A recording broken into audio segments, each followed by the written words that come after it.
ఓ hello అందరికీ hi hello నమస్తే.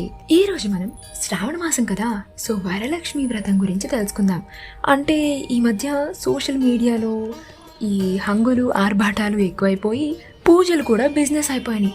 అలా కాకుండా పూజా విధానం ఒక పద్ధతి ప్రకారంగా చేసుకోవాలి కదా. మరి ఆ పద్ధతి ఏంటి తెలుసుకుందాం. వరలక్ష్మి వ్రతం రోజు పొద్దున్నే లేచి ఇంటిని శుభ్రం చేసుకొని స్నానం చేసి పూజా స్థలాన్ని కూడా శుభ్రం చేసి ముగ్గు వేసి పూలతో అలంకరించండి. ఆ తర్వాత ఒక పీట పెట్టి దాని మీద లక్ష్మీదేవి ఫోటో కానీ విగ్రహం కానీ పెట్టండి.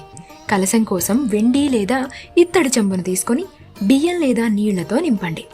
ఆ నీళ్లలో పసుపు, కుంకుమ, అక్షతలు, పచ్చకర్పూరం, నాణెం వేసి తమలపాకులు వేసి పైన కొబ్బరికాయనుంచండి.